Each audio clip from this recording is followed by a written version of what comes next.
I want to start tonight with a quote from today's New York Times Thomas Friedman column, who mentioned Tom Goodwin, an executive of Havas Media, in an essay from March 3rd on TechCrunch. And that went like this: Uber, the world's largest taxi company, owns no vehicles. Facebook, the world's most popular media owner, creates no content.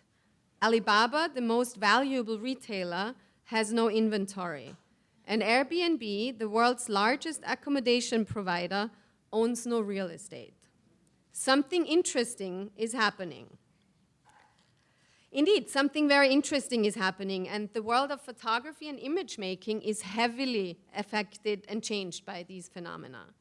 The necessity to define, discuss, and investigate these interesting phenomena is one of the reasons why Studio 55 has worked with ICP on the conception of the new public program.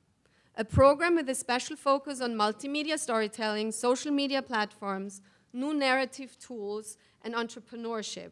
While we are still very strongly aligning ourselves with the fundamentals and the historic values of ICP as the center of concerned photography.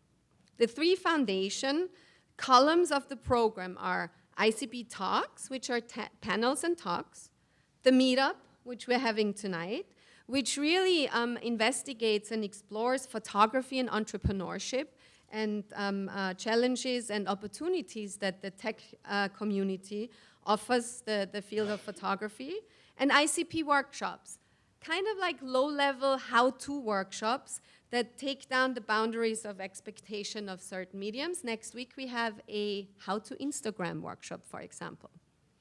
Each semester has an overarching theme of focus. This semester we are closely looking at social media and new communities, storytelling, activism, and engagement. Next semester, we will dive into the topics of hacking, short videos, and their impact on the industry and society. And in the eye of World War II anniversary, we will also look at war photography and its current state.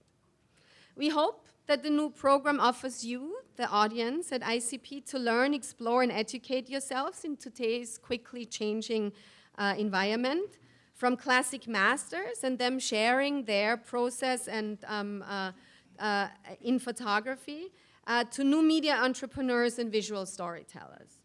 ICP is definitely trying to offer and become this place of well-curated program and a home for the continuous conversation of challenges and innovative measures in today's world of photography. I want to tell two quick anecdotes before we start. I've always been passionate about platforms. I think platforms are things that enable creativity. They allow you to be efficient in what you do. They allow you to package and present things the way you want to. And it wasn't always that way. So one tiny story I wanted to tell was when I was a grad student at University of Missouri studying to be a photojournalist, I had this experience, this is 1993, where I photographed a flood that had happened. And I spent all day with this farmer. And I came back to the newspaper and I processed my film. I printed out little baseball cards. I hand wrote a story because I didn't really use a computer in 1993 yet. And I went up to the managing editor and I laid all my work out and I said, man, this is what's going on out there. You know, give me 2 pages. Let's like blow this out. And he said, this is really great, but we got room for 1 picture and a 2-line cut. And I was like, okay, fuck newspaper. This is not for me. This is not the platform where I want to tell stories. So I got heavily involved at that time in interactive CD-ROM and started to learn to code and see the power of like understanding how a platform can allow you to package. Fast forward to today, you would never have that problem today. You would be able to come back with a body of work and distribute and reach an audience in a profound way, right? That's one problem that I think has been addressed in our profession. You can get your work out there. Man, if you got something to say right now, you're really valuable, right? You have platforms to be able to do that. The ultimate question is, how do we sustain ourselves in this process? You know, are we tweeting? Are we posting on Facebook? Are we vining? Which of those things are generating revenue for us to continue to do the work that we want to do? So I think that's one of the questions that I hope we get to tonight. You know, I assume most people is everyone in here a photographer? How many photographers do we have? Most people. What other professions are here outside of photography? Just yell it. Writers, editors, filmmakers. Painters, experienced designers. Okay, so basically we have enough people in here to go change the world. We could just start it up right in here and get it done. So Uli introduced the panel the way I was going to introduce it. I'll just tell you a little bit about each of these guys. A really amazing, smart group of people doing really cool stuff in important places. So Evan Ratliff, I first read about him when he was doing a story for Wired magazine where he tried to disappear. And how many days were you gone before? 26 days. He couldn't find the dude for 26 days, right? So he tried to get off the grid, and I was like, that guy is amazing. And then we ended up working a couple 100 feet away from each other in Dumbo for a while. And we met, God, what was that, maybe 4 or 5 years ago now? And he showed me what he was doing with the Atavist, and I was like, wow, this is some really great stuff. Because what he's doing is coming from a writer's perspective to help really great long-form writers get their stories out there, and has developed a platform as a result of his core business, which is storytelling. These guys are all storytellers using different tools. So Evan's going to talk to us about that platform, about the Atavist. Erich is the art director for Medium, and I got to say, curse you, Medium, you are eating so much of my time these days. I cannot believe how fast Medium came online as the place to really put great storytelling. I spend my mornings reading every day what's going on in the world and just clicking different sources from social media, and I find that 60–70% of them are leading to Medium. Like, it's really become this amazing curatorial place to showcase some of the best writing in the world. And what's cool is that we have the guy who's really giving them a visual identity to talk to us tonight. So Erich is a writer and a really great designer. And Jay is coming from a unique perspective at the Rockefeller Foundation, having now, I think, spent years trying to figure out how do you crack the code? How do you connect people in the right ways, right? How do you get the right storytellers connected with the right organization? And not just that, but how do we make sure there's an impact that's created? And how do you measure that? And he has gone down the rabbit hole, I would say, Jay. You've really gone down this really hard problem to solve, which is we each have these layers of expertise. Connecting with each other is one challenge, but then how do you make the case for doing it better or at a higher level? And Jay's going to tell us about this really innovative tool set that he's created called Hatch. So we're going to start with Evan. Thanks for coming. Thanks for having me here. I have to say I'm really honored to be here among this group of people. I too am always looking at what they're doing, seeing stories come through Medium, all of this stuff every day. So, you know, we take a lot of inspiration being a small organization and a relative startup, although we may be a little bit long in the tooth compared to some of the other ones because we've been around since 2010, 2011. But we take a lot of inspiration from other people we see trying to do this work. So, so I'm really flattered to be among them. So I'm going to attempt to do a live demo. They say you should never do live demos. Oh, that's yours. I'm going to do yours. How about that? It's probably nicer looking than mine. It's so tiny. Okay. And the reason you should never do live demos is because something always goes wrong. I kind of like demos because, live demos, because we deal a lot, we're dealing in software, and it kind of puts it to the test. So when I show something live in the system, I get to see like what works and what doesn't, what isn't fast enough, what I need to go back to the office and tell our product people needs to load faster. So we'll sort of see how it goes. So I'm just going to talk a little bit about who we are and what our sort of relationship is with the world of photography. I would say we're probably more known for writing than we are for photography, so it's not something that we might not immediately come to mind for photographers as a platform that you would use, but it's something that's coming more and more onto the platform, especially recently after we sort of redesigned the look and feel of it. So I also wanted to just take the chance mostly to show some great work. So this is from a piece about bull riders from a magazine called Vela, which is stories written incidentally by women, but just a lot of great long form work. You should definitely check it out. This piece is actually quite amazing. So who are we? We were founded in 2009, 2010. We launched in 2011. We're based over in Brooklyn. We were founded by a couple of journalists and a programmer. I'm one of the journalists. The other journalist is an editor at The New Yorker. The person who does all the work really is the programmer.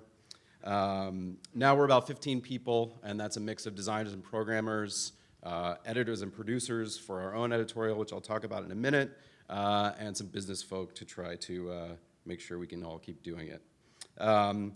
It's perfect that Brian alluded to this because probably on my tombstone will be he tried to disappear and lasted 26 days. But prior to founding the Atavist, I was a freelance writer. So I worked for Wired for a long time. I worked for The New Yorker. I worked for National Geographic. And a lot of what I encountered as a freelancer and experiences I had as a writer trying to make my way in the freelance world sort of informed how we operate as a business. So we are a strange combination, although it's becoming less strange all the time, as a lot of people do something similar, which is we're a mix of a platform and a publisher. So we produce our own editorial, and we also produce a platform that we use for our own editorial and that anyone can use to produce their own work. So first, to talk a little bit about the platform, it's a tool, it's a home for now tens of thousands of a crazy mix of writers, photographers, designers, filmmakers, companies, nonprofits, to present their work, to hopefully design it beautifully, to hopefully tell stories in a way that would require a lot more work. It would require their own developers building their own websites, and we hopefully are allowing them to do that in a very seamless, very fluid way. And then we have the magazine. So the Atavist magazine, we call it our flagship publication. In some circles, we'd be way more known for the magazine. In some circles, we'd be known for the platform. But we basically produce one piece of long-form nonfiction a month. All of our stories are narrative. They're all by professional writers that we assign and pay, sometimes photographers as well, sometimes filmmakers. And just to sort of establish that we're a real thing, we were actually the first digital-only magazine to win the National Magazine Award for feature writing, which happened earlier this year. We've been nominated for an Emmy, a bunch of reporting awards. We put a lot of work into these stories, and we want them to be at the quality of the magazines that we're competing against, The New Yorker, GQ, The New York Times Magazine, et cetera. So first I'm going to talk a little bit about the Atavist platform.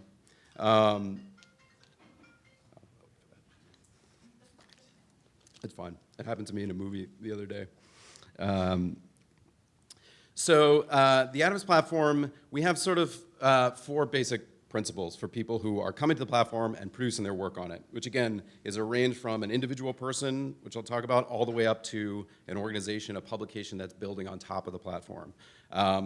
The first one is that you own your work. We don't own your work. We're not trying to build something on top of your work that eventually we're going to sell ads into your work and that sort of thing. It's for you to put your work on the platform and present it in a beautiful way. The second principle is that you should be able to design it so that it looks stunning, and you should be able to do that easily.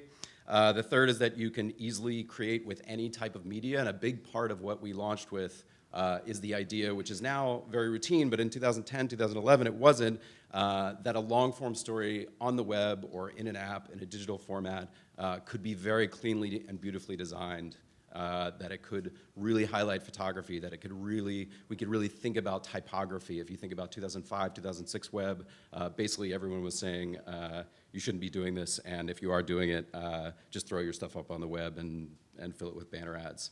And the last part is that if you want to, you should be given ways to make money off your work. So within the platform, there are different ways to monetize your work. Again, we have publications that are using metered paywalls or hard paywalls. We have people who are selling work individually.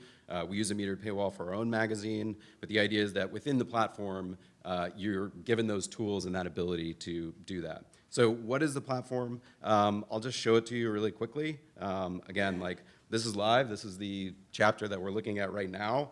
If you want to look at the title, so you can see the title design is this photo that I've sort of horribly destroyed by cropping in a terrible way. This is a photo from a magazine called California Sunday Magazine. It's built on the platform. And basically the idea is, if I want to work with other types of media, I can either pull in my own, I can bring it in from other platforms. Let's say I want to make this whole thing a little more fun. I can pull in a GIF from Giphy. And then, this is the real moment of whether or not this works. Yeah, there we go. And part of the idea is that you should be able to build in this one place, and everything should look amazing wherever people look at it. And as you all, I'm sure, know, in this day and age, if you're producing work, even really lush, beautiful work on the web, most people are going to be reading it like this. So the idea is to enable you to do that. Now you can see why even my horrible crop turns out to be useful, because in the context in which a lot of people are going to read it, they're going to see the whole beautiful photo. So beyond that, I thought I'd just show some examples of the type of people who use the platform. One type is organizations. That's a lot of nonprofits generally using it for things like reports. So in the interest of time, I'm not going to walk through all of these, but you can see how an increasing number of organizations are using sort of design and visual storytelling mixed with whatever kind of work that they're doing in order to try to make a bigger impact, whether it's on the public at large or their funders or what have you. This is an organization in New York that's obviously doing this type of what you would now consider sort of like, standard, very strong long-form design. They don't have a designer, they don't have a developer, so they're doing it in the platform with us. Some people do it and they embed it on their own site. Then you've got individuals, and these are everyone from, we've got many, many students who use the platform to present their work in various ways. We've got people who are doing travel logs, people who are doing family histories. So let me pick one. Actually, this one's really fun. A lot of the stuff we have is very journalistic, but this is it's just a really nice photo essay of a school in Zimbabwe and the kids on like Easter egg hunting day. It's just very simple. It's almost no text, but a person with the photographs of this type can put this together they probably put it together in 15 minutes on the platform.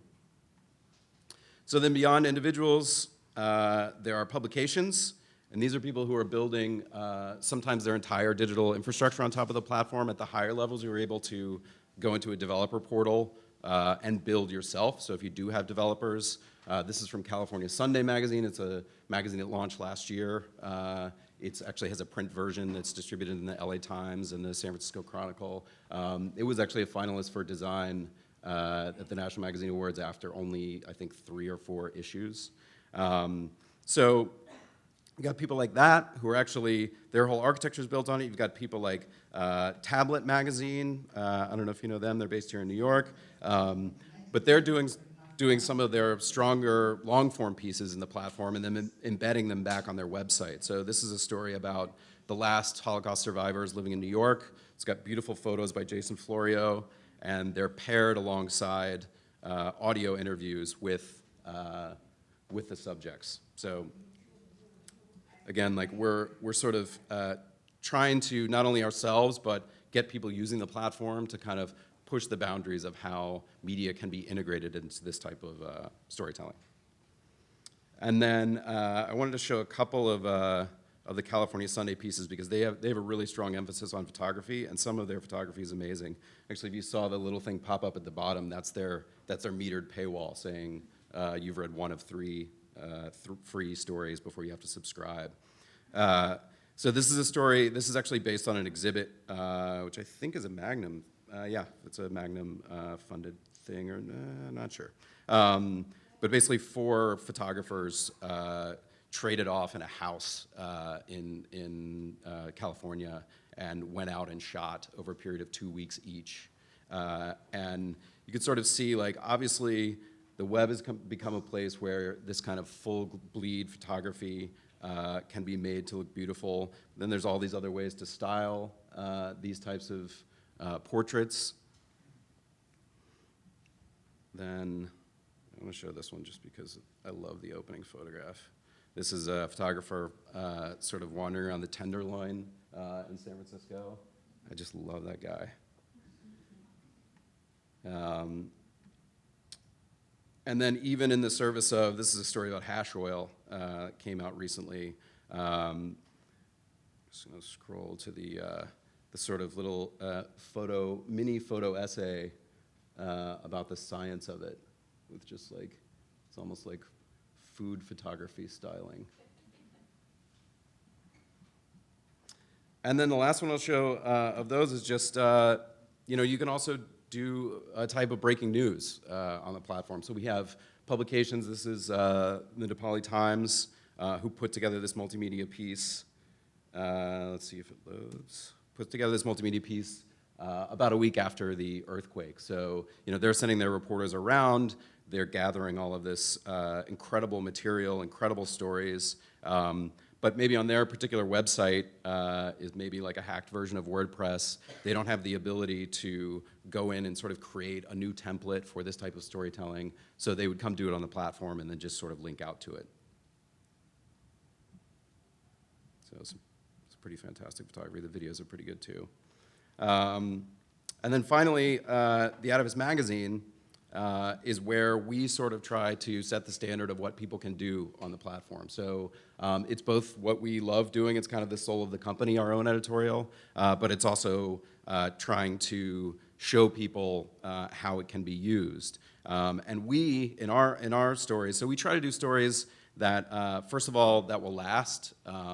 We don't believe that stories online have to be ephemeral, that it has to be 1,000 things a day. We actually think you can produce pieces that will be as engaging to read 5 years from now as they are now. We spend a lot of time on them. We fact check them. We put them through a process that's very similar to the process at the New Yorker. And we try to tell stories that wouldn't be told elsewhere. So we're trying to assign pieces that sometimes don't have a news peg, or all of our pieces are purely narrative. So they might not have a reason to be told beyond that they're a great story.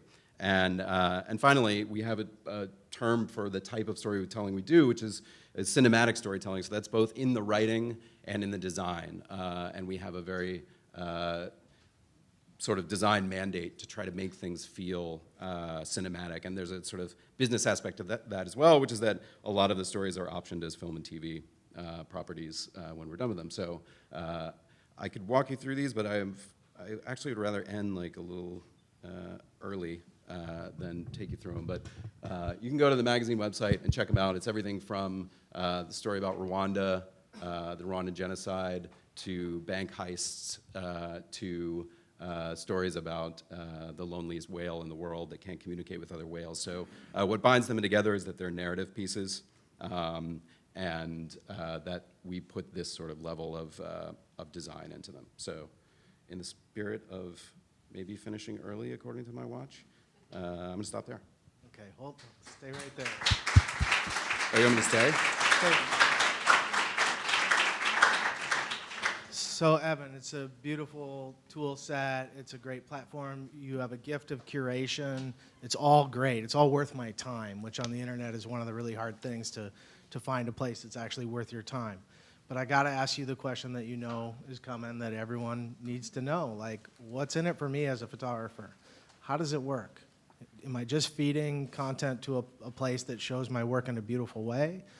What's the payback for a photographer? What's the business model around it? Well, I mean, there's a bunch of ways to answer that for us. I mean, part of it is that there's a whole range of I'll do the easy side first. I mean, there's a whole range of motivations and reason why someone wants to package up their work in this way. We don't really judge those reasons one way or another. So what we're trying to do is produce a tool that makes it as easy as possible to both present your work, but also to tell a story around your work. I mean, we're very much about context. There are places where you can just post photos in a photo stream and they look great. But the type of tool that you use to present your work really determines, it's part of the creative process now. So we're trying to make a statement about how work can be presented. Now, when it comes to the actual ins and outs of making money on it, I mean, there's everything from, we have magazines building on top of the platform. So California Sunday Magazine is paying photographers to go out and shoot those beautiful photos. So our goal and our job is to enable them to do that, to develop their business model on top of the platform. Same with the Atavist magazine. I mean, we actually, a lot of the stuff we do is historical, so we tend to do a lot of archival licensing, as opposed to often sending out photographers. We do sometimes send out photographers. We pay for work. So as an editorial operation, we pay for everything we do. We're not asking people to work for credit or free or anything like that. We operate like a magazine. And then for people who want to put their work on the platform, some of them may be students who are trying to develop a portfolio. Some of them may actually want to sell their work. So if you have an existing audience or you have access to an audience or the ability to market your work, our job, we believe, is to give you the tools to sell that work if that's what you want to do. So what we like to see is people like Vela magazine that I pointed out at the beginning, building on top of the platform, being able to develop a business model if they want to, and we kind of like enable that to happen. So that's a great thing to understand about the Atavist, is that you're enabling other organizations who do have money to spend on editorial content to be more efficient and more beautiful in the end product. So that's great. And we shouldn't underestimate the fact that the Atavist is also commissioning. They pay writers. You did an amazing piece with Macy Crow. You paid her well for that. As one of our photos. So everyone always says, oh, the revenue's going away. Well, Evan has created a new place that's paying for great work and clearly gets what great work is. So that's a plus. That's a new place that didn't exist before. Awesome. Thanks, Evan. Yeah. Terrific. Erich, you want to come up and share with us what you're doing at Medium? Well, there are a lot of similarities, a lot of overlap in what the Atavist is doing and what Medium is doing.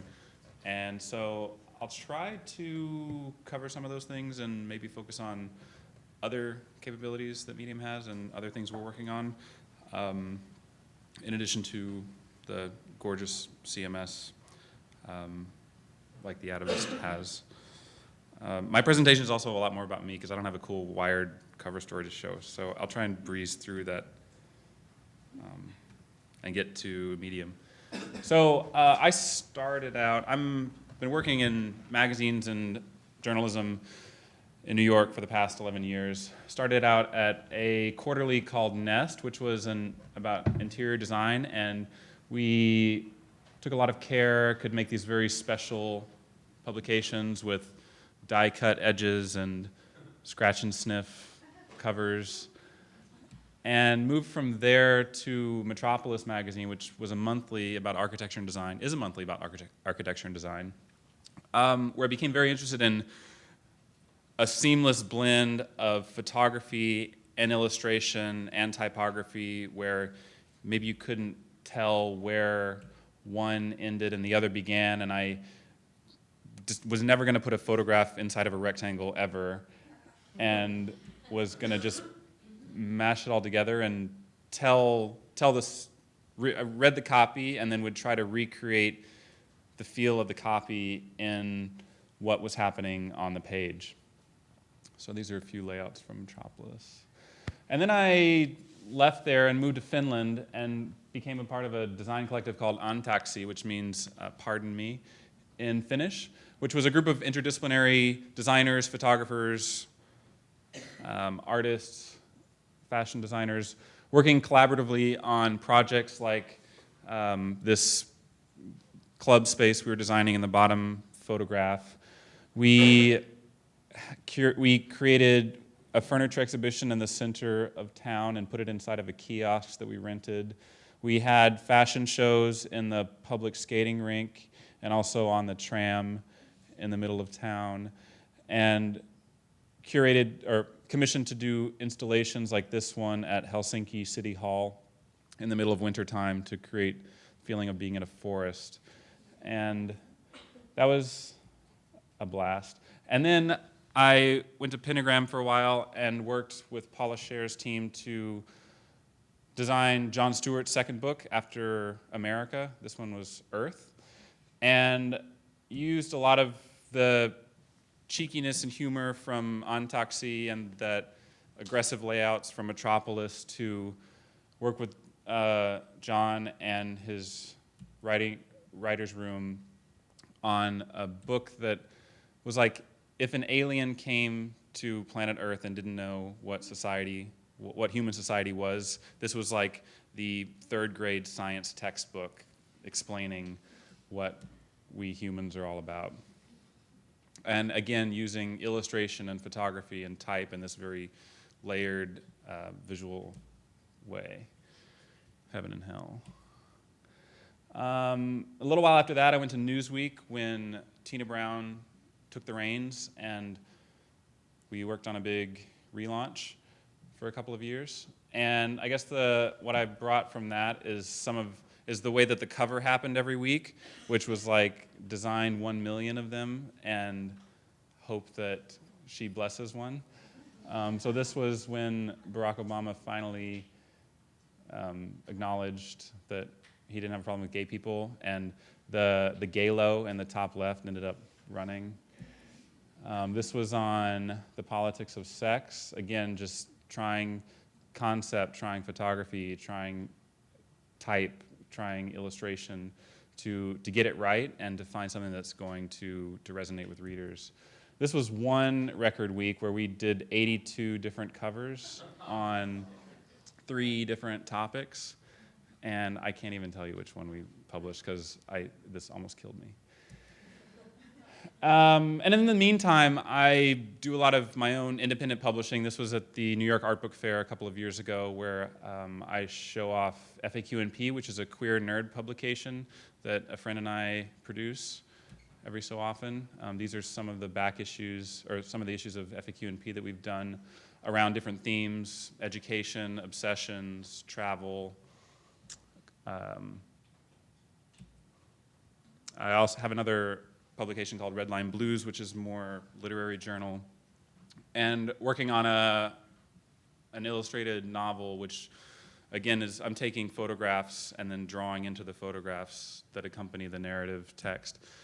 So then I went from Newsweek to the New York Times, where I was mostly working on the op-ed page and the Sunday Review. So that was always a question of, is photography going to serve this story best, or is illustration going to serve this story best? And talking to the editors and talking with my photo editor about which one we want to use for each piece. This one, right after Hurricane Sandy, we decided illustration was the way to go. I keep this crazy master list of illustrators and photographers and what they're good at, and I try to use new people all the time, and sometimes go to people I know are going to be great that I've used before, and it just changes constantly. This is the first time that I was starting to design things for both print and the web, and trying to find a concept that would work both in print, like the black and white op-ed page, which you see on the left for this piece about the Newton shootings, and then Adele Rodriguez doing it in color for the online presentation. This piece that Luke Best illustrated, we had to shift the entire layout, like shift his illustration all around so that it could flow down a scrolling web page from a print spread on the left. And then I also started commissioning animated GIFs, which also had to work as a still image in print, but then if the concept was strong, it could also translate into an animation. This was about noise pollution in cities by Santu Mustonen. This is about life sentences by Brian Stouffer. And you can see the pretty impressive GIF for a one-day turnaround he did. And this is a subtle piece by Rebecca Mock about Main Street, USA dying. And so not everything needs to be whiz-bang in your face. I think the web has quite enough visual noise, so we try to be very selective about when we use motion in images. So after a couple years at the Times, I went to Medium, which is an online story platform that anyone can use, and we also have a professional publishing wing inside of Medium. I've been working primarily the past year on Matter, which is our flagship publication, and also doing other things, which I'll talk about.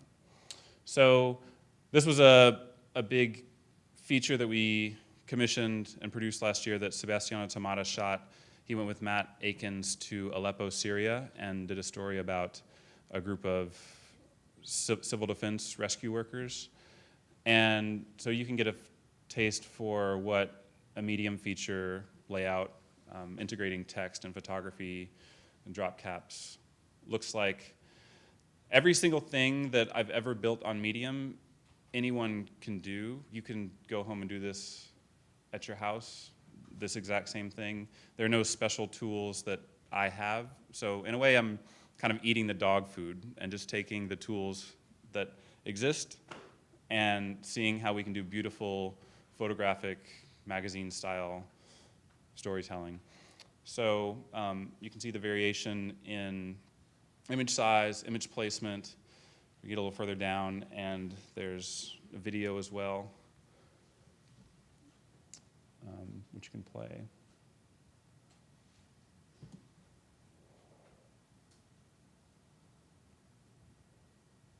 So this was our Syria feature from last year. This one I commissioned, this is a story about an escort, professional escort. And so Pascal Perrick shot our escort for us and did a beautiful job at actually doing photographic animated GIFs. So he shot the subject in these poses and moments where the photograph, still images, would come to life, almost as if she's performing for you. So you can see her eye blinking in this one. And then here you can see her breathing and her phone lighting up. And the art direction of this story was moving through a night of her going out on a call. So we begin in her apartment, and then she gets a call, and we go all the way to the Standard Hotel by the end. And again, I love playing with GIFs. This is a story about Ecstasy, and it was just way too much fun. Liz Rindstrom and Alex Tebez shot this, and we found a bunch of club kids who agreed to be photographed, and they created these lenticular animated GIFs that basically threw a big party in their photo studio one day and shot all these folks for us. Look like they're having a good time. And then this is a piece from about a month ago that Natalie Case shot in Baltimore, and she was on assignment for us to just capture the scene. We were going to possibly put it with a written piece, but she and I talked on the phone when she was down there, and she actually had her own story about how incorrect the media's version of what was happening was. And so she actually, after she filed the photos, I said, well, why don't you just write what you just told me on the phone and email it to me, and that could be the piece. So this is all Natalie's writing about her reflections on being on assignment after and during the protests there. And then we put it into this photo essay treatment that takes you through her experience, along with both her writing and her photos. And then you're going to see how Medium is also a great place to tell your stories, so that they're not just for desktop, but also for mobile consumption. So a story that's as visual, a layout as involved as this is, if we go down to an iPhone size window, nothing is getting cropped, words aren't falling off, photo grids are reflowing into vertical streams, colored backgrounds stay in their place. So whether you're on a tablet or on a phone, you don't have to worry about your images getting messed up. And then lastly, which is maybe the most important thing about Medium, it's not just a CMS, but it's actually a network of people having conversations. We have people recommend stories, and you can make notes when you recommend. 16,000 people have recommended this one so far. You can write responses to other people's stories on Medium. You can also write responses on Medium to stories that you read in the New York Times or anywhere on the web, and you'll have all these tools for publishing your response. And then you can see as well these inline notes, and now we also have highlights on the platform. So it's going to be more, this is the direction we're going in 2015. It's going to be more than a place to lay out something pretty and hit publish and hope it gains momentum. It's going to be a much more networked space where writers and photographers and storytellers are all interacting. And so as we move through this piece, you can see paragraph by paragraph where people have highlighted different stories. You can't see it on this screen, but you can highlight text with, you can see a gray background. This is a conversation, a thread of conversations, and you can see you can leave replies as you go through. This is off of one paragraph in the piece that somebody decided to talk about, and other readers are also having the conversation right in the story. You can see the green highlights happening on the sentence level. And this is, if I can pause this video. Oh, that didn't work. So in this story in particular, people got very excited about the animated GIFs that were happening, and it became this war about, people were having a conversation of whether animations are distracting or whether they're adding to the story. And this little vacuum cleaner, to recommend this, to talk about the shutting economy, became this incredible flashpoint. And so you can have conversations about photographs, about images within the piece that you publish on Medium. And so that's the direction we're heading, and it's really exciting. And it's awesome. I really wish you hadn't told us that was a video that you were showing, because I thought you had some Jedi shit going on there. The way you were moving that web page, I was like, that's a feature I had not seen before. So, quick question for you. I vividly remember seeing Pascal's work in that story. First of all, that story was incredible, but the photography in it was completely fresh to me. I mean, yes, you'd seen GIFs before. Yes, you'd seen, people using motion, but it was so sparse and so refined. And I know Pascal, and he's a beautiful photographer, but I've seen him do really beautiful video. I've seen him do really beautiful still photography, but I haven't seen him find that middle ground that you guys hit in that piece. So how does that work? Are you art directing that process? Are you in the field with him? Did you guys talk about an approach beforehand? Because I think that's new. That's a new way of thinking visually about storytelling. Yeah, it was I was not in the field with him. He spent an evening with our escort, and not the entire evening, but he went to the hotel with her, and her direction and his direction was to treat the camera as your client for the night, treat Pascal and his camera as the one you're performing for. And I went through a lot of photographers in trying to assign that, and there was a very obvious red light, lingerie story about prostitution that we could have gone with that, but I'm glad that we went with somebody as intelligent as Pascal, who didn't go to those cliches and found the human being who is actually behind this trade, which people bring a lot of conceptions to. And that it was really about Pascal and I working on the front end about the assignment and the direction, and then his incredible professionalism on the shoot, and then the two of us having a very tight relationship afterward. He shot video, and then he did all of the editing down to the GIF loops. So, and that was a very So involved he's an process. edge case, it seems to me, somebody who's working in that space really creatively. And you've made this transition too, from like a printed page where you're doing a lot of layering, but it's static, and now you're moving into a space that can allow you to be cinematic. So photographers here, what do you tell them? How do they get there? How do they think about adding motion? Is it full throttle video? Is it what Pascal's doing? Is it a combination? What advice would you give them? Well, it's just so easy. It's just there's one little click on your phone and or on your camera, and you're shooting video all of a sudden. Same thing on your phone. It's just a little slider to the left, and all of a sudden you're doing motion. And I wouldn't be afraid of it. And it's like a brand new tool or something, an aisle in the art supply store you've never been to before, but you discovered.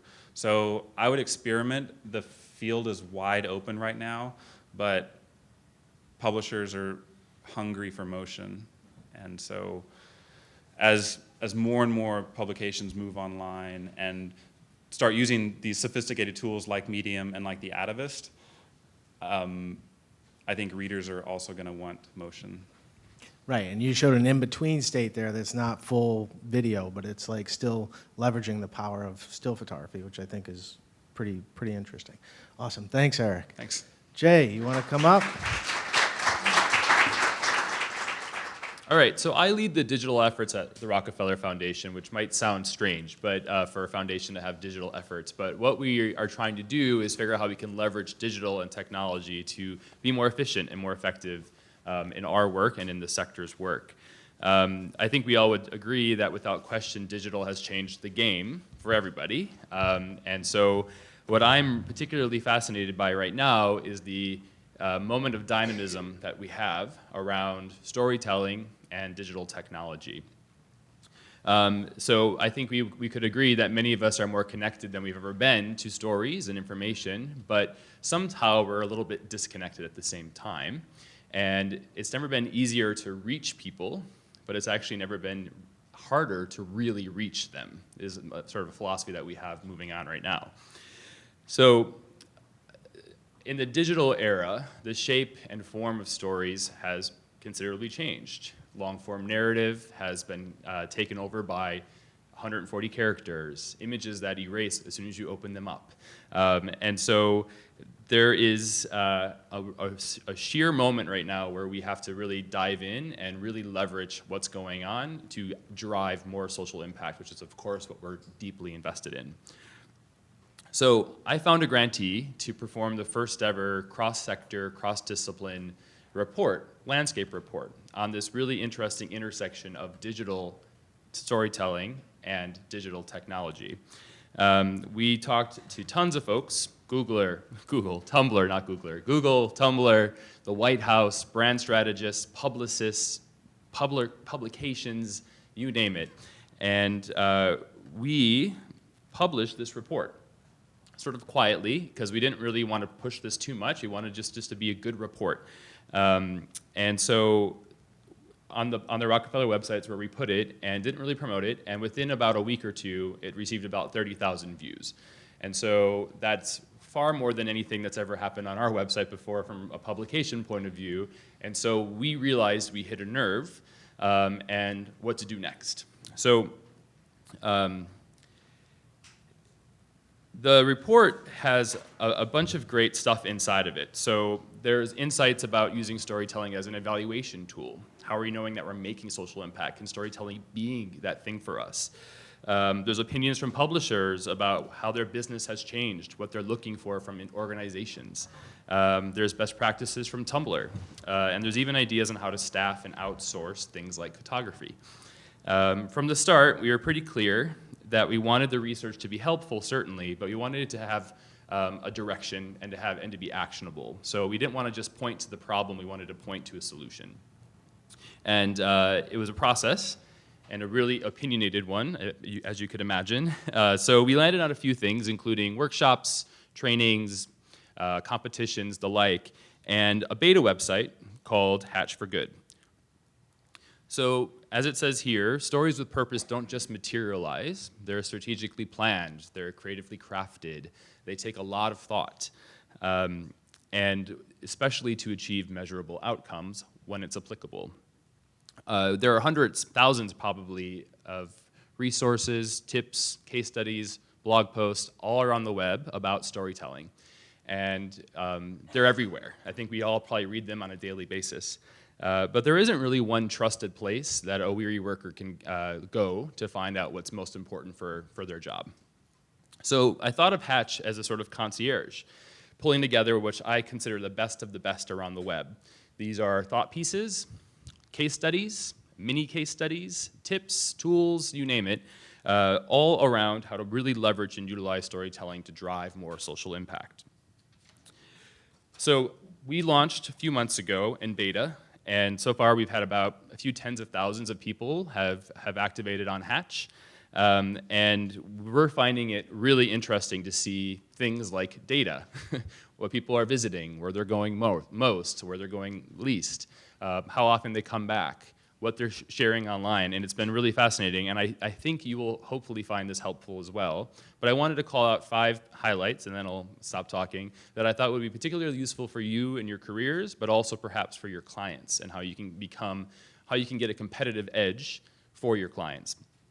So, the first, at the core of Hatch is our 5 interactive toolkits. We recognize with all the research there are 5 major challenges that are also, of course, 5 major opportunities around storytelling. And so what we didn't want to do is create a bunch of new content. We wanted to aggregate the best of the best, but we did find that we needed to have a starting place around these 5 anchor toolkits. So this one for content. So as you type, it actually saves your work as you go, and it inserts your answers around the website where it's helpful. So if you're doing a toolkit like content, there's a whole lot of answers that you have there that probably make a whole lot of sense for the strategy toolkit as well. So instead of just downloading PDFs, which is not helpful, not useful, and are immediately outdated, this information lives with you as you continue on your journey. So for example, in this case, which I pulled for here, if you enter yes to this prompt, it's going to be saved for this campaign, but you're also going to start seeing articles, case studies, tips, etc., that are about photography, that will be about how to leverage photography to drive more impact. So as you're answering the questions here, content's starting to sort of form up for you. So for example, there is a mini case study of how Heifer International leverages something like Pinterest. Might seem kind of simple, but it's hard for nonprofits especially to do this well. And so Pinterest is not a story, but it can be used to tell a story. And so one of my favorite boards that they have, which is part of this case study that's on the site, is how they use one board to tell the story of one family before, during, and after how Heifer helped them out with their work. And so you get a sense of, in these quick hits, a picture that's beautiful, a small caption of the story arc of this family. So rather than just posting pictures of impact or pictures of a problem, we're actually seeing the story unfold for this organization. Another example is a guide from Resource Media of how organizations and photographers should use testing to understand subjectivity. I bet that's not a surprise here. So the example on the left is the picture that was chosen to drive home a message about how to block coal exports in the Pacific Northwest. There was a testing done here, and that's all done on Hatch. It indicates what happened there. And they chose this picture because it resonated most with their consumers. The picture on the right is an example from a wildlife organization where this picture suggested majesty to many people, but to most people suggested fear. And so they realized that's not going to work for our campaign, switched it out, and then put the new picture in, and were successful. And so this is a step-by-step process. All they did was do a test on Facebook, using Facebook advertising, small, buy, to understand what's going to resonate most. The reason I bring that up is because, which I think we'll probably talk about at the panel, is that I think there's no such thing anymore as a photographer. There's a photographer and a strategist. And an organization, especially nonprofits, are looking for more than just one thing from anybody. And so if a photographer comes to our organizations and is like, I'm going to help you do this, this, and this, and provide you the photography, or suggest these things, suddenly you have a competitive edge. So in the nature of our business models, I think that'd be interesting to talk about. So the part that's really interesting to me on this one is Rockefeller. So we launched our website about a month ago, and this image was chosen as our sort of homepage hero. Most of us, I would say, at the organization found this to be a really striking and beautiful picture, but a few of us found this to be a little patronizing. Really interesting, right? Subjectivity. So how do you can't please everybody, but it's really important to understand how people react to things. Another example, partnerships. So I'm sure you all know Humans of New York. You're probably tired of hearing about Humans of New York. But we have a piece on Hatch that explores how creatives can better partner with organizations. This example illustrates how Brandon, after Hurricane Sandy, wanted to go out. He actually had an Indiegogo fundraising campaign that he wanted to go out into New York and sort of capture what's going on with the recovery. And he wanted to specifically focus on the power of nature, but also the power of people. And the thing that's interesting about this is that the UN was really impressed by this and impressed by his approach and his style. And they hired him to go on a world tour to raise awareness for their programs. So you can see how that work leads to the other. I recognize that this is a huge partnership. It's a huge photographer and a huge organization, but I think that idea is scalable and relatable to any size photographer, any size organization, and is easily replicated for sure. There are some really good thought leadership pieces on Hatch about ethics, and I think that's a really important topic when you think about social impact. And one of my favorite guides on Hatch is from Margot Duane, and I want to read one of the things that she says in this guide. Quote, "When planning a photography campaign, it is important to examine the motives. Not only must a faithful, comprehensive visual depiction of the subjects be created to avoid causing misconception, but more importantly, the subject's dignity must be preserved." I love that. She's warning us about poverty porn, which we all know and we probably hear about quite a bit. And she provides in this guide a helpful checklist for photographers and organizations to go through before they plan a photography campaign. Finally, a huge problem that I am really bothered by is, and many of you probably have experience if you ever worked for a nonprofit or a social impact organization, is how we love to force our mission statements into everything we do. So, and it's funny, even in photography, videography, it happens there too. So for all the good they do, mission statements really do get in the way when it comes to really good storytelling. And I think it's causing a lot of nonprofits to stumble. So I think my charge to you as a creator is we have a great opportunity to shift the mindset of what social impact looks like in a photograph or in a story. You all know that there are many kinds of stories to tell, the many kinds of people to tell those stories, many kinds of angles of which those stories come through, mediums of which they're told, and all of those stories exemplify the missions of social impact organizations, but they are not bound by that. One final thought. Here's an illustration from one of the interactive toolkits on Hatch for Good. This is what's called the Social Impact Story Map, which introduces the people and the problems that play a role in any cause. The map is designed as a framework to help anybody, a creative, an organization, tell a story in a way that will captivate your audience and capture their attention. So regardless of the medium, the interactive toolkits guide you through questions that help you understand the characters in a story, the doubts or concerns facing them, the obstacles facing them, possible solution, steps toward a solution, and ultimately the impact on the lives of people and the world. So I hope the work on Hatch will help you unleash the honest, visceral, feeling stories that you know you tell, and also that organizations that you probably work for or are part of can tell, and that your audiences are waiting for. You can find all of this on hatchforgood.org. It's up, it's in beta, but we're going to keep on fixing it and making it better, but hatchforgood.org. And that's it. Great. Thank you. So Jay, this is an awesome platform. I play with it a little bit, and what occurred to me when I was using it was, wow, this is the language that our clients are using all the time. And for the photographers in here, if you can speak the language of your client, if you can throw out the word social impact at the right moment, that's going to help you close the deal, man. That's what they want. They want you to understand this framework.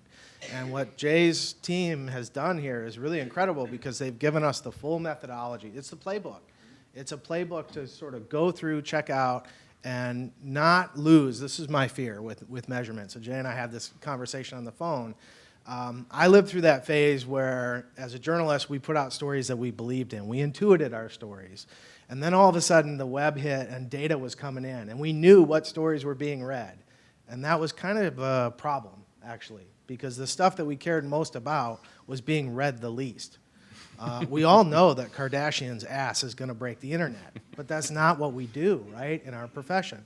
So there's a place in between the data and the intuition that I think this is getting at. I think it's the first thing that I've looked at that made me say, oh, I can talk to my clients in a certain way with this language. We can measure the things that we think are important to us. All photographers want to create impact with our work, but we sort of have always intuited it. And I think what's important about what you guys have here is a true methodology and a true framework for measuring that. So really, really good stuff. Check it out.